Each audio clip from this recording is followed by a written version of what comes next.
जय हिंद। देखिए, अभी जो पहलगांव में इतना दुर्दांत अपराध किया इन लोगों ने, हमारे निहत्थे लोगों को, पर्यटकों को गोली मार दिया, ये हमारी इंटेलिजेंस फेल्योर था। और अगर अभी पाकिस्तान के साथ एक छोटा मोटा युद्ध होता है तो इस स्थिति में किसका पलड़ा भारी रहेगा और भारत को क्या करना चाहिए? देखिए, हमारा इंटेलिजेंस फेल्योर था यहाँ पर। हम लोग को पता था कि पाकिस्तान के बलूचिस्तान में ट्रेन हाईजैक हुई है।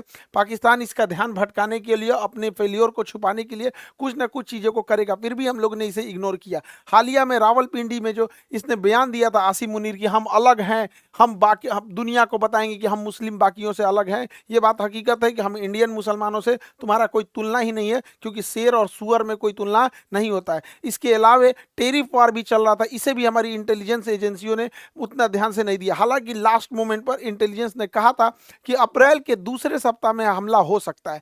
अप्रैल के जब दूसरे सप्ताह में हमला की इतनी सटीक जानकारी थी, फिर भी जब यहाँ पे पर्यटक थे, यहाँ पर इस बसरान घाटी में, यहाँ पर एक भी हॉस्पिटल नहीं था, ना ही एक कोई पुलिस का जवान था, ना ही कोई मिलिट्री थी यहाँ पर। इसके अलावे जब यहाँ पे दुर्घटना हुई, जब आतंकवादियों ने गोली मारा, तो उस समय लगभग आधे घंटे बाद नीचे से आर्मी आ रही है या फिर पुलिस आ रही है। आधा घंटा में तो कोई पर्यटक को तो गोली वगैरह चलाने आता नहीं है, और ये पूरी घाटी खाली थी, कहीं छुपने का भी जगह नहीं था, वहां आराम से गोली मार दिया गया। कुछ लोगों की तो मृत्यु केवल ब्लड लॉस की वजह से हो गई, क्योंकि एम्बुलेंस भी 1.5 घंटा बाद आई थी। तो वहां जब इतने बड़े पर्यटकों का स्थल था, इतने हजारों की संख्या में पर्यटक थे, तो सरकार क्या कर रही थी?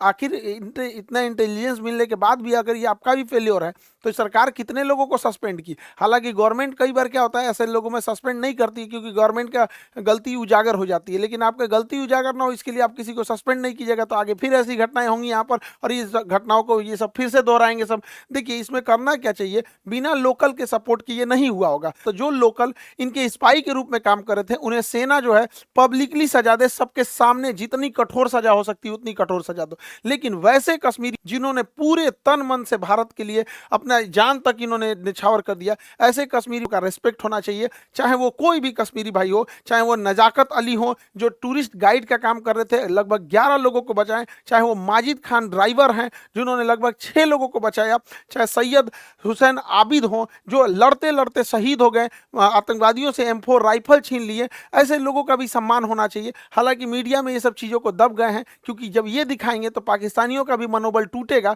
पहले ऐसे लगता था पाकिस्तानियों को ना कि कश्मीर के सारे लोग पाकिस्तान का साथ देंगे, अब ऐसा नहीं है। हम तो महाराष्ट्र सरकार का भी धन्यवाद देते हैं, एक नाथ शिंदे जी का, जिन्होंने ऐलान किया है कुछ पुरस्कार राशि देने के लिए ऐसे परिवार को, और इनका टूटा हुआ मकान भी बनाने की बात कहे हैं।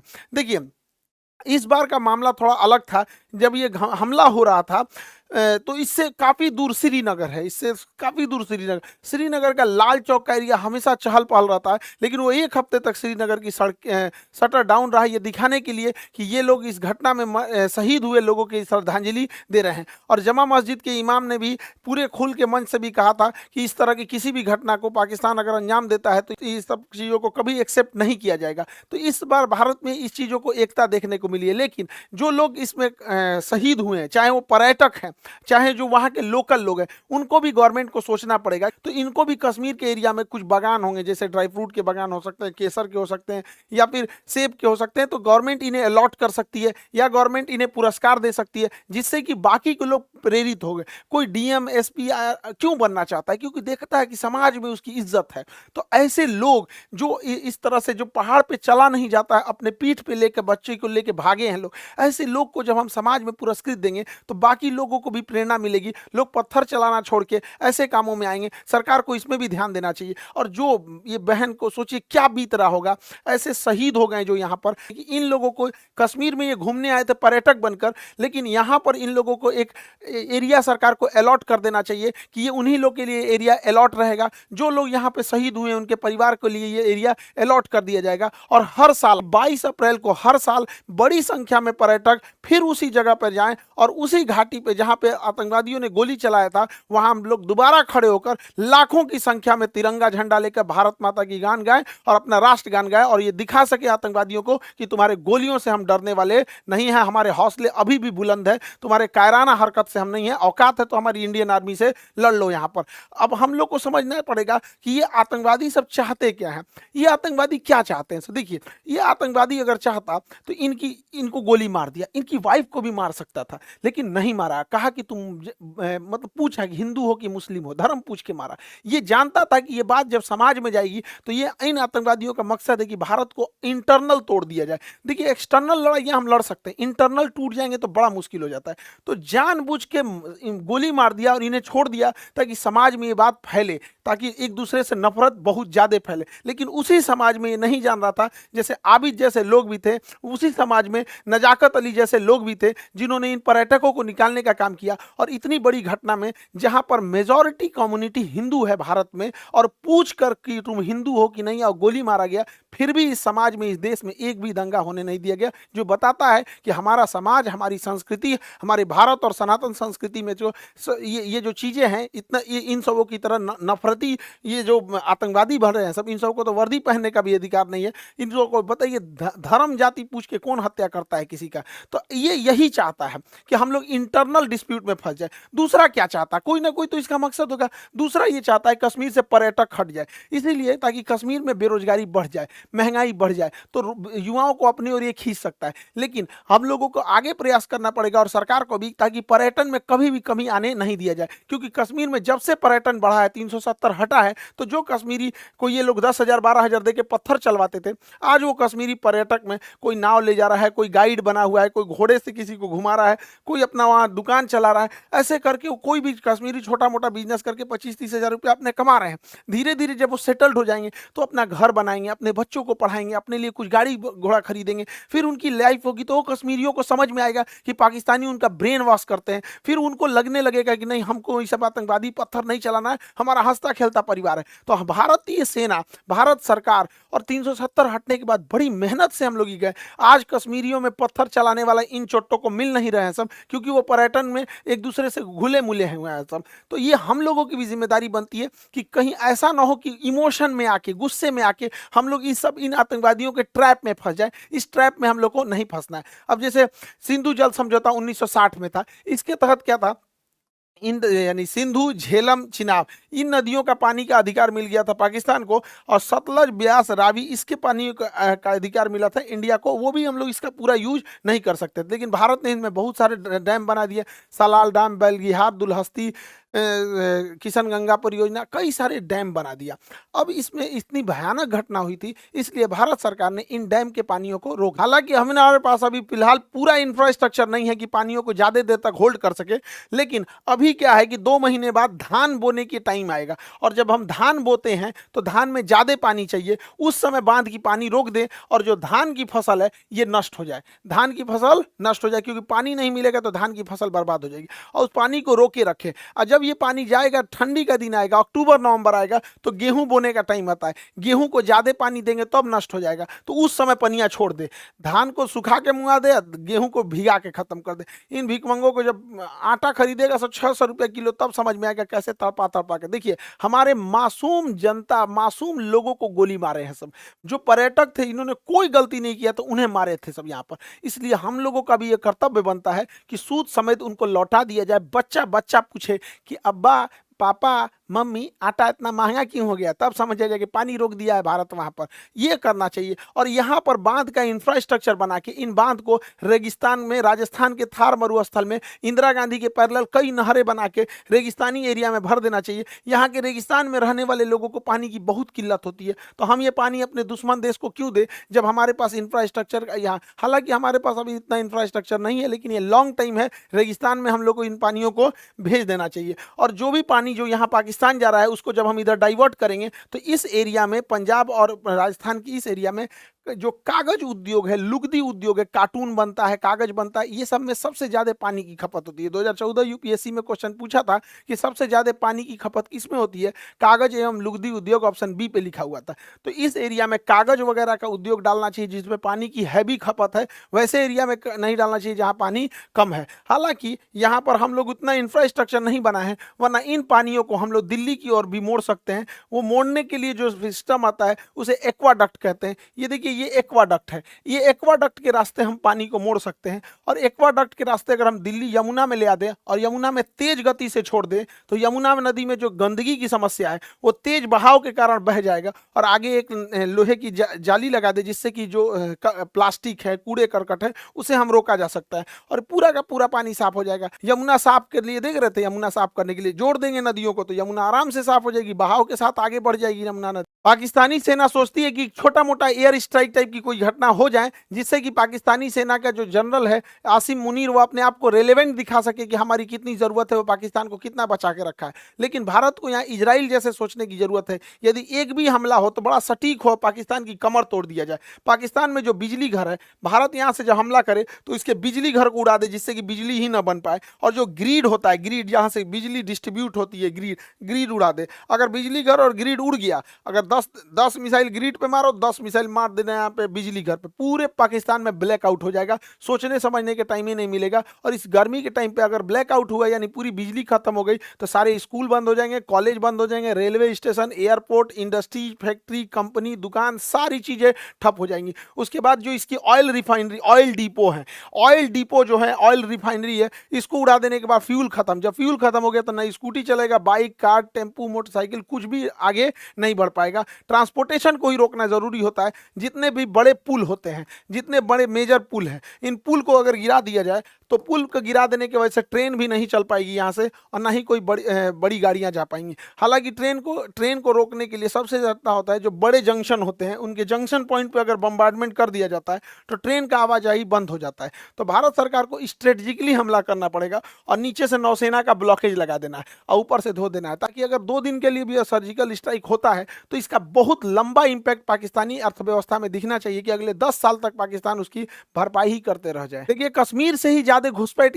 होने का एक बड़ा कारण ज्योग्राफिकल टेरेन है। वहां ज्योग्राफी की जो बनावट है, एक पहाड़ है, उबड़ खाबड़ है, और इसमें इतने घने जंगल है, इतना घना जंगल है कि हाथी छुप जाती है इन जंगलों के बीच में। तो इसके बीच में आतंकवादी को छुपना तो बड़ा ईजी है। तो भारत सरकार को और सेना को एक कड़ा एक्शन लेना पड़ेगा। पर्यावरण जाए साइड में, यहाँ पे पहले देश की सुरक्षा जरूरी है। वहां पे जो बॉर्डर का एरिया है, लगभग 1 किलोमीटर चौड़ाई में जितने पेड़ हैं उन सबको साफ कर देना चाहिए। इन पेड़ को साफ कर देना चाहिए। जैसे देखिए, यहाँ पर कोई भी आतंकवादी छुप सकता है, यहाँ छुप सकता है, यहाँ छुप सकता है, यहाँ छुप सकता है, लेकिन ये जो बीच वाला एरिया है, यहाँ कोई आतंकवादी नहीं छुप सकता है।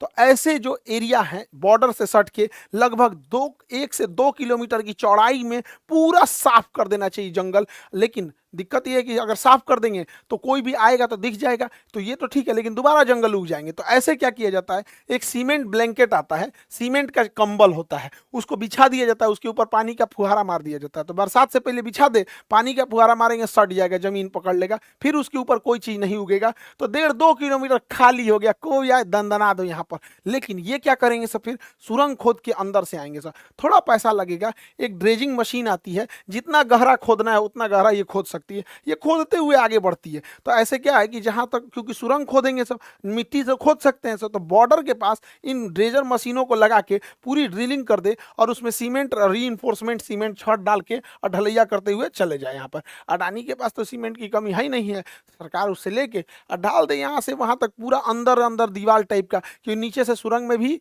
नहीं आ सकता। इससे क्या है कि थोड़े बहुत तक तो हम लोग रोक सकते हैं, ऐसा नहीं है कि कहीं से भी सुरंग खोद के वो आ सकता है। उधर पाकिस्तान का प्रधानमंत्री कहता है कि पानी रोक देने को एक्ट ऑफ वार कहते हैं। अरे बैल कहीं का, रोकने से पहले हमको ही पता था, तुम कौन सी एक्ट ऑफ वार करेगा। 71 में हम लोग मारे थे तुमको, 93,000 फौज छोड़ के गए थे। आइए तुम्हारा नया ये है, ये छर्रा को देखिए यहाँ पे, ये उसका पाकिस्तान का नया छर्रा है। ये कह रहा है कि हमसे बिना पूछे पानी रोका गया है, या तो पानी आएगा या तो वहां से नदियां, खून की नदियां आएंगी। सोच रहा तू नहीं, तोरा पिए का पानी घटल है, अगर यहाँ से खून का नदी बहेगा यहाँ पे, पकलोल कहीं का। इस छर्रा को क्या बुझा रहा है, जुमा 8 दिन हुआ इसको राजनीति में आए हुए। एक यूरोपीय मीडिया हाउस ने पाकिस्तान के रक्षा मंत्री का इंटरव्यू लिया और कहा कि आप लोग तो आतंकवाद को बढ़ावा देते हैं, आतंकवाद का संरक्षण करते हैं, भारत में आतंकवाद भेजते हैं। तो ये बुढ़वा कह रहा है, हाँ हम भेजते हैं, 3 दशक से भेज रहे हैं, 30 साल से, और अमेरिका के और यूरोप पे कहने पर भेज रहे हैं।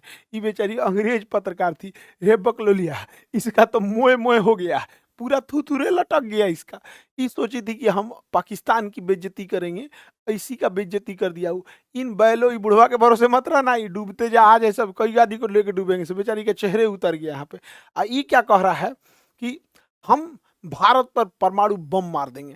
तुम पहले भारत पे परमाणु बम मारोगे तो क्या ऐसे तो चला के तो मारोगे नहीं परमाणु बम? किसी जहाज से लेके आएगा, मिसाइल से ले आएगा मारने के लिए, ऐसे तो ले आके नहीं सीधा ने पटक देगा।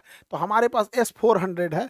तुम्हारा जहाज उड़ने से पहले, बुढ़ऊ समझ में आ गया चाचा, जहाज उड़ने से पहले S-400 को पता चल जाता है। अगर 400 किलोमीटर के दायरे में कोई जहाज जैसे टेक ऑफ करता है पता चल जाता है, मार के गिरा दिएगा। दूसरा, ये बुढ़वा क्या कहता है ये बुढ़वा कह रहा है कि हम 130 गो मिसाइल परमाणु बम मारेंगे। अरे बैला कहीं का, तुम भारत को मारने के लिए 130 गो परमाणु बम चलाएगा? पूरा एशिया उड़ाना है क्या रे? ये बुढ़ा सठिया गया है। इसको पूरा एशिया, हम लोग को कोई जरूरत नहीं है 130 परमाणु बम चलाने की। हम लोग के लिए 5 गो इनफ है। इधर ग्वादर, इधर कराची, इस्लामाबाद, मुल्तान, लाहौर, पेशावर, यही 5-6 गो है, ये है काम खत्म। यहाँ 130 गो चलाएगा ये बैल कहीं का। देखिए, भारत सरकार को टेक्टिकली सोचना पड़ेगा कुछ खुफिया तरीके से। देखिए, जो बंदूक की गोलियां होती हैं, अगर इनमें हम साइज थोड़ा सा बड़ा कर दे तो बंदूक के अंदर ही फट जाएगी। तो हम लोग जो पाकिस्तानी जो कश्मीर में गोलियां स्मगलिंग कर रहा है, उसके चेन में घुसना पड़ेगा। हमारी इंडियन आर्मी का एक कवर्ड ऑफिसर उस चेन में घुस जाए गोलियों की सप्लाई वाले में, और उन्हीं 1,000 गोलियों के बीच में एक ऐसी गोली डाल दे जिसका साइज थोड़ा सा बड़ा हो। अगर थोड़ा सा साइज बड़ा हो तो बंदूक के अंदर ही फट जाएगा। नहीं तो इन गोलियों को गर्म करके बेच दे। पानी में उबाल देने के बाद इसके अंदर का बारूद काम नहीं करता है, उसके बाद ये गोली चलाएगा तो ठक ठक बोलेगा, गोली ये नहीं निकलेगा।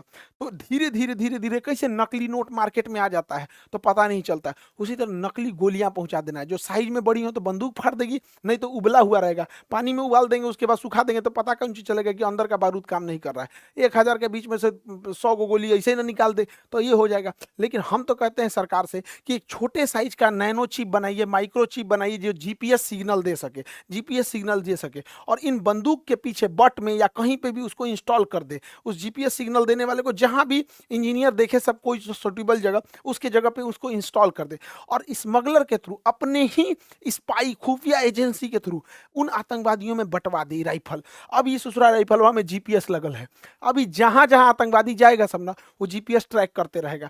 इनको मारना नहीं है, बाप रे बाप, मारना नहीं है, पकड़ा जाएंगे सभी सब। ये जहां जहां घुसेगा, कहाँ रुका है, किसके यहाँ रुका है, नाश्ता के टाइम कहाँ था, रात में कहाँ था, खाना के टाइम कहाँ था, बंदूक चलाने कहाँ गया है, बॉर्डर पार किया है कि नहीं, कहाँ नहीं किया। ऐसा ऐसा अगर हम लोग 100 गो बंदूक हिला दिए लोग ना, राइफल हिला दिए लोग ना, 6 महीना तक इन राइफल वालों को मारना ही नहीं है। 6 महीना तक सारी जानकारी हम लोग को मिल जाएगी यहाँ पे। तो हम तो कहते हैं कि भैया थोड़ा सा खुफिया तरीका से सोचना पड़ेगा, खतरनाक तरीका से। शराफत से भी लड़ना है, सामने से भी लड़ना है, और खतरनाक बुद्धि से भी लड़ना है। तब जाके इन हम अपने कश्मीर को शांत रख पाएंगे। कश्मीर हमारे लिए माथे का मुकुट है, उसके लिए हमें जो करना पड़ेगा हम वो करेंगे। आप क्या सोचते हैं इसके बारे में? क्या इसके अंदर जीपीएस लगाना चाहिए, या फिर बंदूक की गोली का साइज बढ़ा के, या फिर उबाल के गोलियों को सप्लाई करना चाहिए कि नहीं, ताकि उन लोगों के जो मनोबल है, उनके मानसिकता पे हम जीत सके? आगे हम आपको अगले वीडियो में मिलेंगे। जय हिंद।